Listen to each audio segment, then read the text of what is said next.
right now is to pass the baton to Gerardo Interiano, who is head of government relations at Aurora Innovation here in Pittsburgh. Gerardo? Thanks, Audrey. Hopefully this sounds a little bit better on this yes, time. It's very much better. Thank you. Vanessa, thank you for the incredible work that you're doing in the community.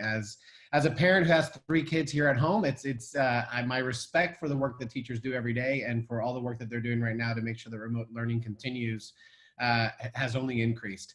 So Aurora is a self-driving tech company that's headquartered here in Pittsburgh. We have strong roots. 2 of our founders came out of CMU, and we've been here from the very beginning. We're a 3-year-old company, so we're excited to be a part of this community. And one of our commitments is to be a good corporate citizen.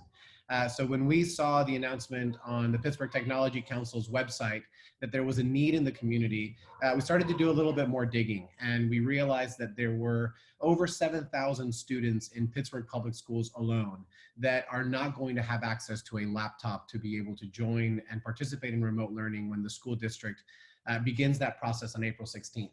So within our leadership, we decided that we wanted to figure out how we can help. So we made a commitment to Neighborhood Allies to get them some of the funding to increase their capacity and their ability to get some of those deployed laptops into the hands of these students, but also to just give them the funding to go buy new laptops and help to bridge this digital divide.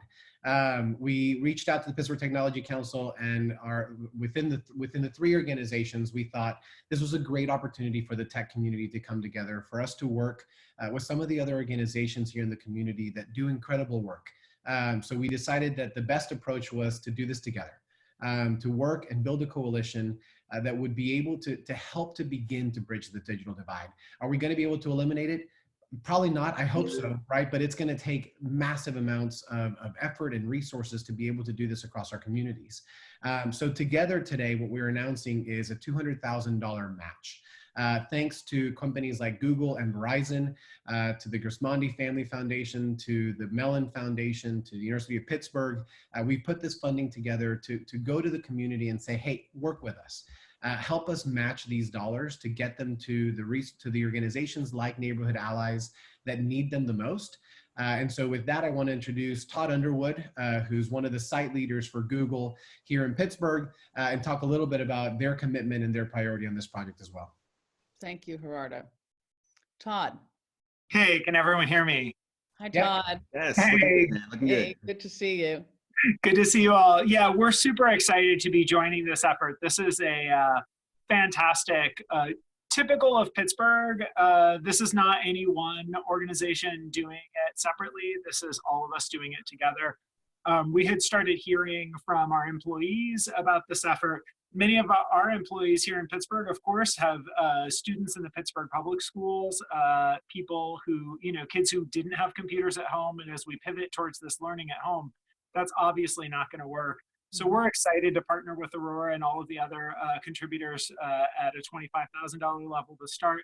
And hopefully together we can really start to bridge some of this gap. Pittsburgh's a great place, but one of the things that we have not done as well as we should is really equality of access and equality of opportunity. And this is an area where I think, the tech companies in particular have a role to play, because we have opportunities, but those opportunities, those job opportunities, those career opportunities, those need to be made available to people via education. So I'm super excited to be supporting this. Thanks so much. Thank you. And now, Gerardo, do you want to tell us a little bit more? There are people who actually are asking to donate right now. I saw that. I'm trying to keep the chat room out of the corner of my eye. And thanks to Dan Griffin, who just asked the great question, how do we contribute? Right. So here's our call to action, right? If you go to the website beyondthelaptops.org, laptops plural, you'll find a little bit more about this initiative, but also an opportunity to donate. So the way that we're approaching this is it basically costs Neighborhood Allies between $50 to $100 to refurbish one laptop. And as I understand it, and Vanessa, keep me honest, I think it costs about $300 to go purchase a new laptop for these kids. We mentioned earlier, there's over 7,000 students just inside of Pittsburgh public schools that don't have access to a computer. So if you go to that website, you can find a donation link on the right-hand side, and our hope is that you guys will help us match these $200,000 and hopefully go beyond that. It's literally going to take millions of dollars to just fix the device challenge. You have incredible organizations like the University of Pittsburgh who are working on the programmatic side with neighborhood allies. You have CMU that's trying to tackle some of the challenges around accessibility and how do we bring that connectivity component. So from our perspective, digital inclusion is a three-legged stool. You have to have the devices, you have to have the access and the connectivity, and then you have to have the programs. So our hope is that by building this coalition, we can begin to bridge that gap and go beyond the laptops. So we would encourage you guys to go to the website. Again, it's beyondthelaptops, plural.org. And we look forward to hopefully having you guys join us in this effort and putting it on social media and sharing this information with your networks, because we do believe this is going to be a community effort. So Gerardo and Todd, we actually had one of our board members anonymously contribute $5,000. And I really want to do a race for beyond this target. How are we doing right now? Can you speak to that in terms of help us unlock the 200K? Can you talk a little bit about where we are today so people can get excited about exceeding this? I mean, I'll be honest with you, I would defer that to neighborhood allies because I don't know what donations are coming in. I know that we have gotten several large donations from some of the different corporations and the different foundations that are here. But right now we're looking to have this go viral, right? Like here in the community, we want this to be a community effort. This is not a problem just for government or just for the foundations or just for the business community to solve. We think that this is something that we have to solve as a community and that we have to work together. And it's going to be up to all of us as small business owners, as individuals, to contribute and to continue to push that needle for us to bridge that gap. Gerardo, this is just so amazing. I just have a quick question from our chat group that I thought I had to get out there real fast. What if people want to actually donate computers as well too? Is that a possibility through this program? Absolutely. Vanessa, I'll defer to you on that though. Absolutely. Thank you so much for that. So donations are accepted. We're looking for computers, we're looking for adapters. Pittsburgh Public Schools has a preference for Windows machines, but anything you can send us, if it's not Windows, we can also donate it in another capacity. Please do not give us extremely old computers. They should be, within the past 4 years, I think would be ideal. If you have something really nice, you can try. And because of the sanitization and health concerns with coronavirus, we are looking for donations of at least 25 laptops or more at this time, not individuals, just because of the coordination of all of that. If you do believe you have hardware that you'd like to donate, you can email info@computerreach.org. I'll put that in the chat box. Fantastic. Very cool. We have another question about the donations. The donations actually go to Neighborhood Allies, which is a nonprofit organization. That's correct. Okay, that's good. All right, we have more questions, Jonathan? They just keep coming. This is everyone's just so fired up that this is kind of bubbling up and like happening. What is like the time frame going to be from when we can actually start getting computers into these students' hands? Good question. So the computer refurbishment process, we have kicked into high gear from basically nothing. Computer Reach and I just had a strategic phone call yesterday to start to turn their operations into a Ford-like machine. There are currently about 20 different volunteers that are at home auditing and refurbishing the first step of computers. My husband is one of them. Our entire closet is wall-to-ceiling computers plugged in and being audited right now. Nice. That's where the kids wouldn't touch them. So basically our timeline is looking at about 2 weeks for the first 1,000 laptops that we had initially committed to. And then if for the refurbishment channel, it will be going on after that. The good news is that we can start sort of auditing the second wave of laptops with one volunteer base while the other volunteer base is working on the other steps of computer refurbishment. Realistically, for a second round of 1,000, it would probably be into mid to late May that the second 1,000 would be able to be activated. So that is a challenge in our supply pipeline that we are doing our best to respond to.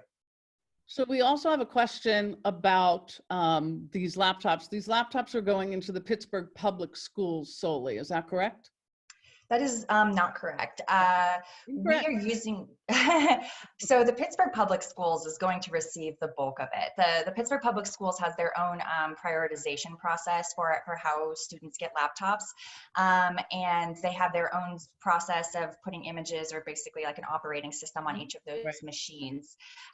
Where we come in is that there are some community organizations in our most disinvested communities who need access to computers, who may be part of Pittsburgh Public Schools, but they also may have family members who need connections as well.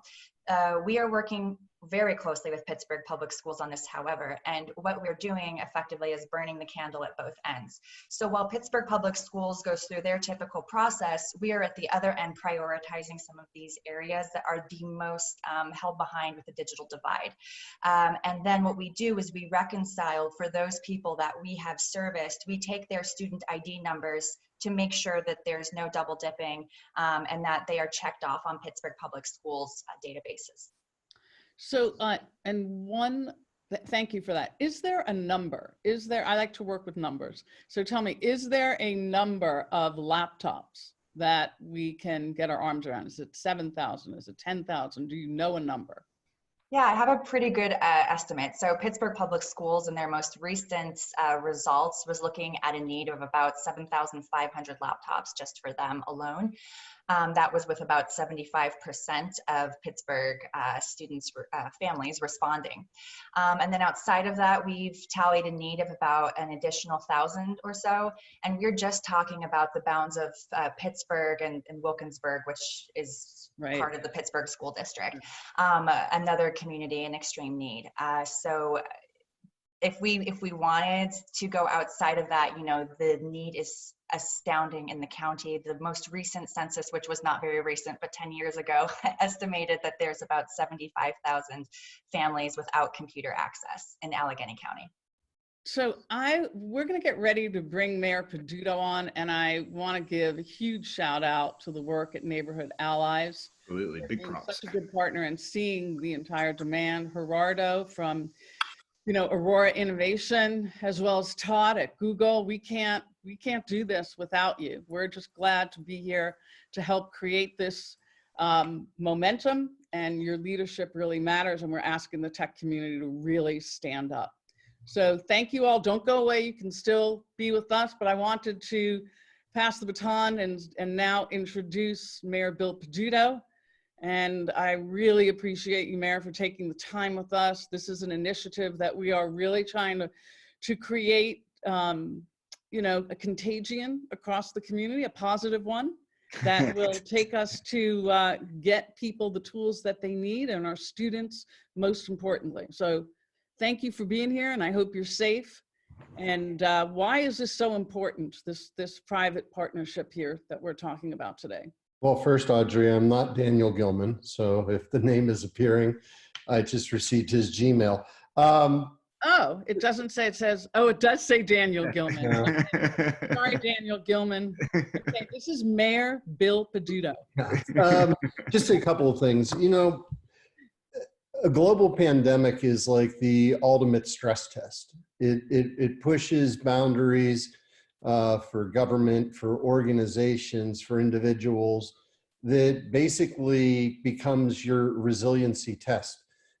Can you operate with 40% of your staff? Can you be able to telecommute? Are you able to withstand a loss of revenue for 2 months?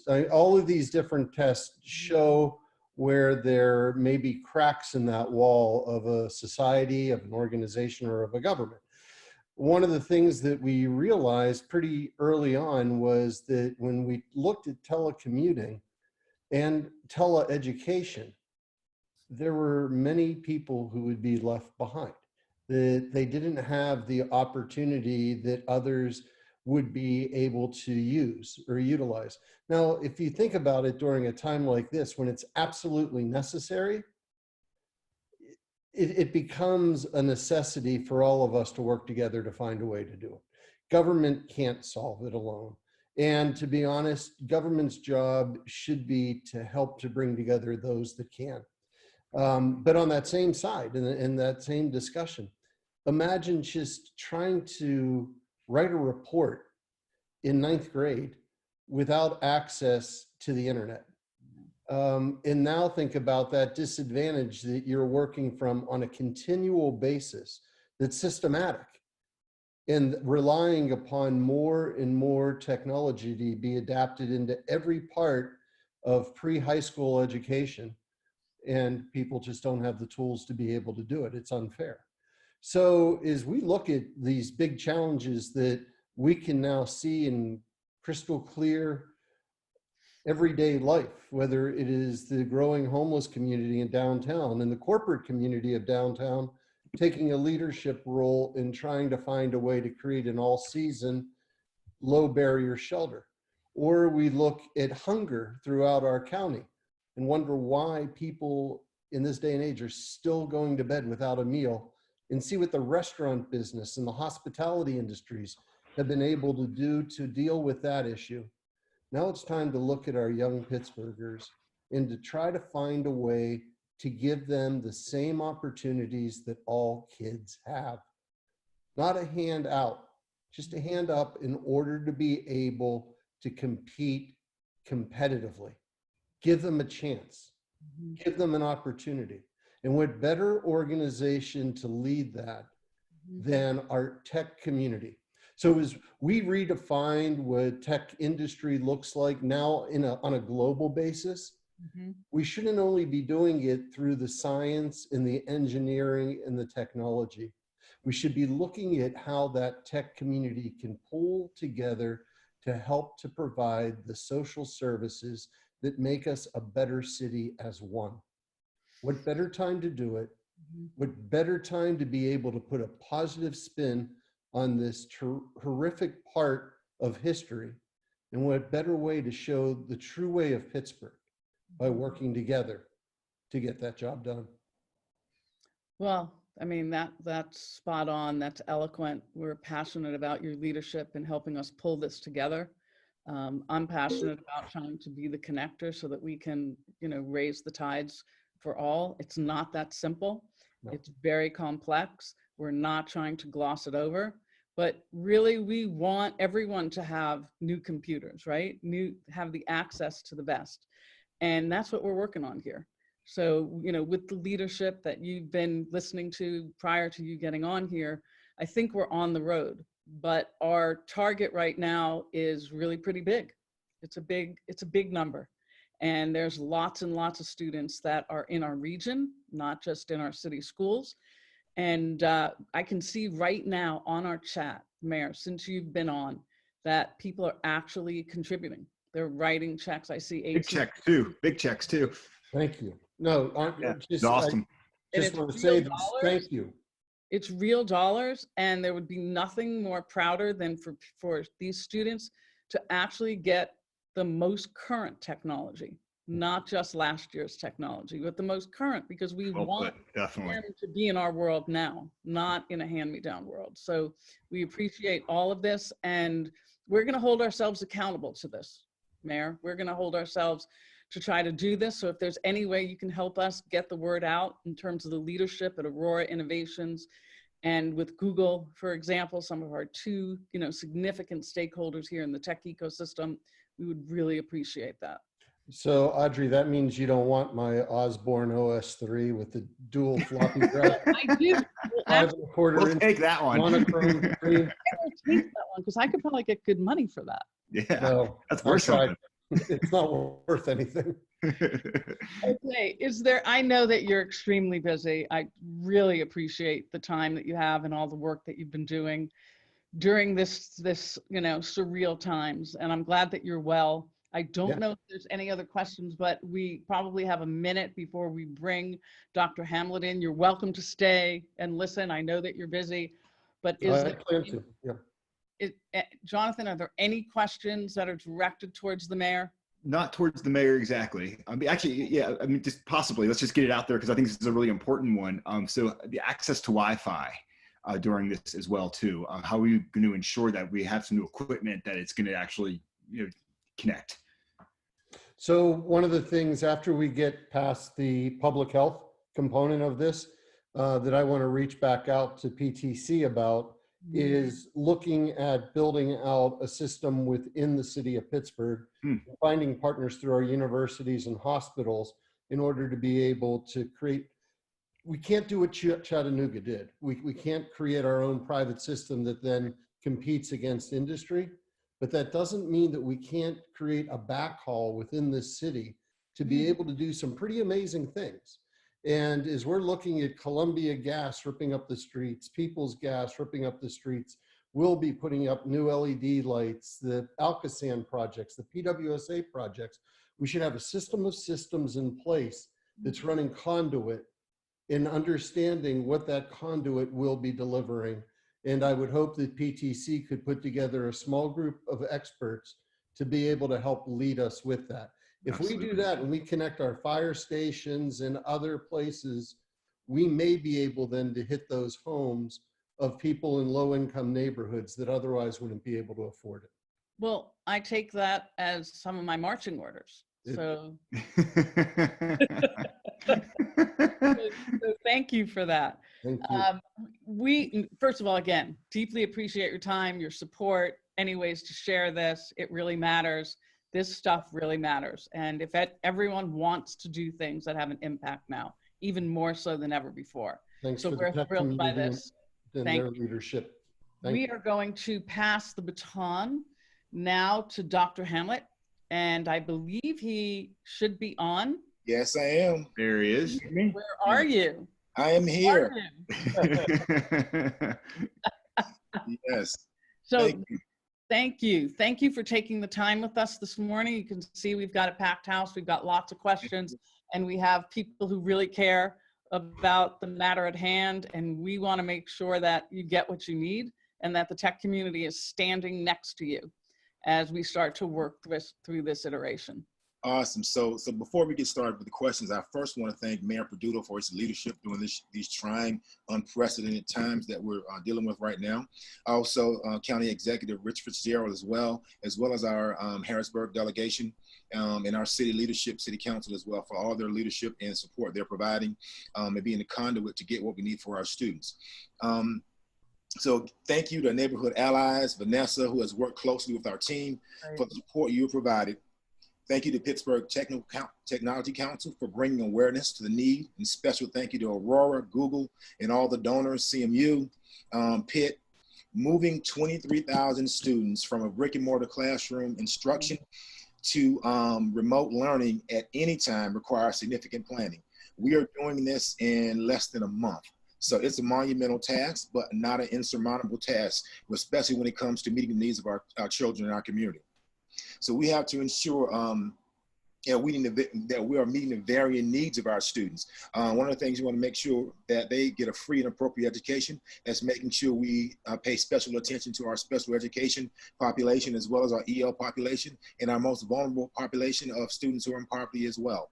One of the things that for Pittsburgh Public Schools that we like to hear is that, yes, we're talking about academics, but also what about the holistic needs of students? So how does remote work look for our guidance counselors, for our social workers, for our equity advocates, for our promise coaches, giving the source from the promise? So how does this look holistically to support students' needs, and also making sure that we need to get technology into the hands of our teachers as well?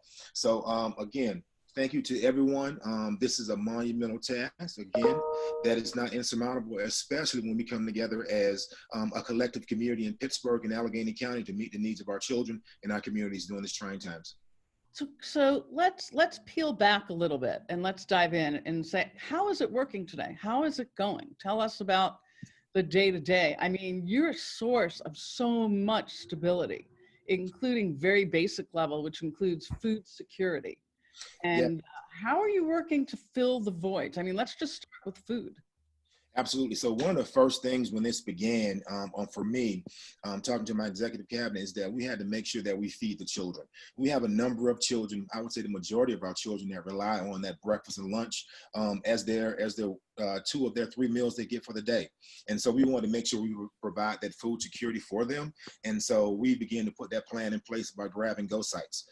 Next, we began to put together some instructional activities because we didn't move immediately to having new instruction because we wanted to make sure that we meet the equitable needs of all of our students and not just some.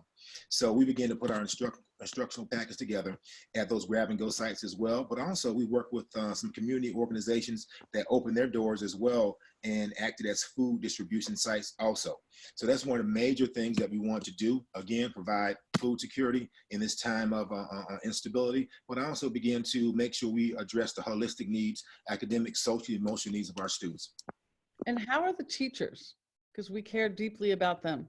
Absolutely. So I would say, you know, we had our teachers out there calling students on their own, checking in on their students, really want to jump in and get involved, but we wanted to make sure that we put a structure together that was equitable, but that also met the needs of all of our students as well. And so, you know, our teachers, we just had our first virtual online training. We had over 2,200 teachers and faculty and staff on that virtual call. It was a WebEx call, as I recall. Actually, no, it was a Microsoft team call situation, and it went well. And we began to train our teachers last week on this new environment and what that looks like for our kids and them as well, working in this remote environment.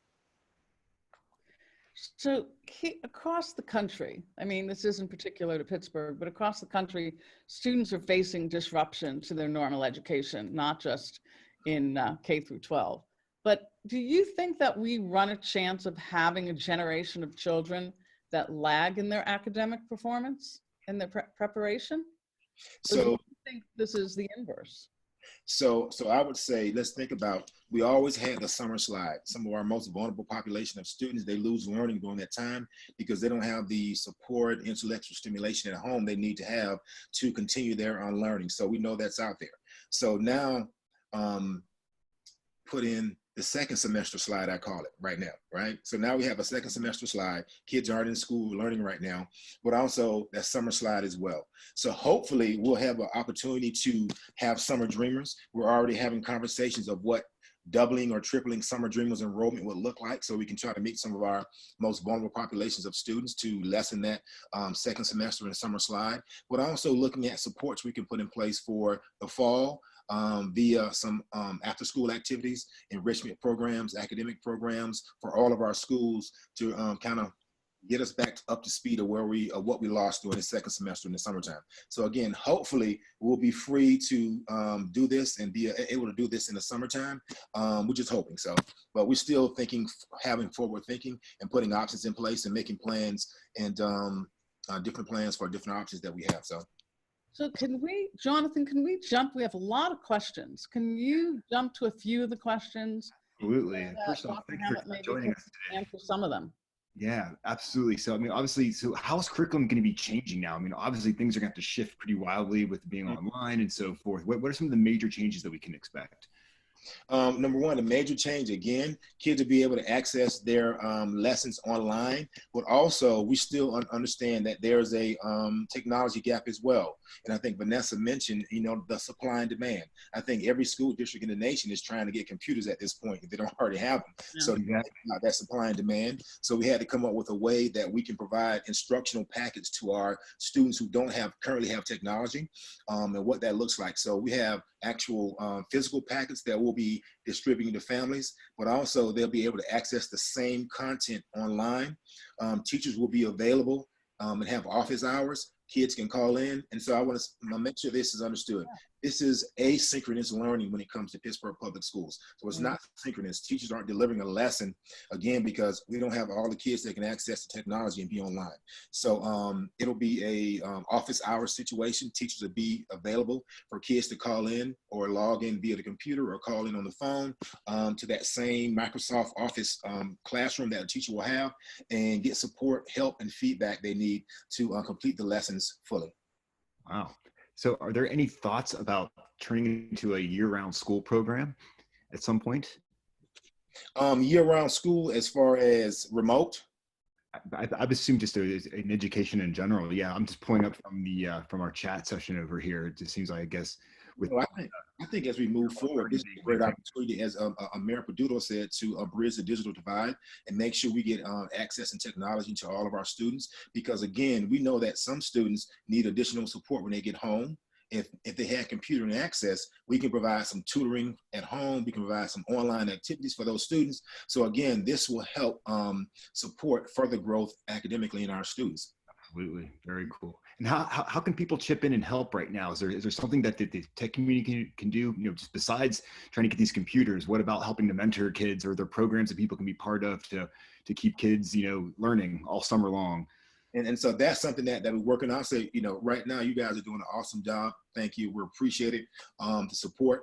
But right now, thinking forwardly, yes, mentoring would be great, but how does that look in a remote environment? Again, making sure that we get the technology to the kids and then begin to build on some holistic supports like mentoring, social emotional learning, trauma-informed care, culture, rhetoric, and pedagogy, and things of that nature to make sure that we're meeting the holistic needs of all of our students moving forward. So definitely that those supports are coming in place. Okay, so you can see that we've got a lot of passion around this, and we're going to do what we can to coalesce the community to support your leadership and the work therein. Is there anything else that you think that you need from us, that you wish from us? This is really the private sector coming together to really try to have meaningful impact and transformation. I think right now the tech community has gone beyond meaningful right now. They're really not just saying they want to do something, they're actually putting words to action. And that's what's needed right now. What you're doing right now is tremendous and greatly appreciated. The students, the families, the community of Pittsburgh need this, and you guys are stepping up to the plate to get it done. So thank you. Okay, well, thank you. Jonathan, any other questions we have that might be relevant, or we can aggregate them later? I think we should aggregate them later and get them out. I think everything has really been covered right now. And we're just so excited to get this thing launched up and get as many new computers into students' hands as soon as possible so they can keep learning and just get this thing going. So excited. So, Mayor Peduto, is there anything else that you want to jump in on right now? Because I know that you've been staying connected on this call. Yeah, no, it's a great program. It's a doable program, which when I say that, I mean that the goal has a finite total that we can reach, but the only way we can do it is by pulling a lot of different folks together through this initiative. Imagine if we were able to provide every underserved child with access to a computer. In the meantime, between building out a Wi-Fi system to be able to support them, if we're able to do this part, I'm willing to go knock on the doors of Comcast and Verizon and talk to them about providing discounted rates beyond the rates that they have to create a pilot program for the city and hopefully then throughout Allegheny County. Very cool. Well, what will 7,000 computers mean to the Pittsburgh Public School? Life-changing. Exactly, life-changing. I mean, right now, I can tell you that we've reached about 77% of our families right now with our surveys. So that's about 10,500 actual families that we've actually have information from. And we're actually going to begin to have the principals and some of the teacher leadership begin to call those particular students or families who have not done the survey. You're going to make calls and actually go knock on their door as well. Make sure that we adhere to social distancing, of course, but we want to make sure that we kind of capture everyone that's needed. So right now, there's about 5,400 students that we haven't gotten information from, or families that we haven't gotten that survey from. So we're working on that. We actually were able to make sure that we gave the specific information for the surveys to every principal from that child's school, so they can begin to come up with a plan of action to call those families and contact those families to get those survey results. So we have a full 100% understanding of how many computers and technology we need for our families and students. Well, I think, first of all, hats off to all those people that are still working today and providing food and providing support even remotely, because these are, uncharted times for our lifetime. Yeah, So, big shout out to our food service workers who've been on the ground from the Right. beginning doing our grab and go sites, our truck drivers, and our delivery personnel as well, and also our custodians who open the buildings for the grab and go sites as well. yes, it's absolutely incredible. So any closing words, Gerardo? And in terms of where we are right now, we're still getting questions. People are actually donating as So this cool. hour has proceeded. So that is very, very exciting. We've already seen donations. I mentioned earlier that one of my board members did an anonymous donation of $5,000. And I'm seeing AT&T. I'm seeing people saying it's really easy to donate. So thank you, Neighborhood Allies, for being the nonprofit that's aggregating all this and making sure that this is the work that we do, and it's easy, and that it's easy to have an impact. It's the new world of volunteering and contributing, and we want to make sure that you get what you need.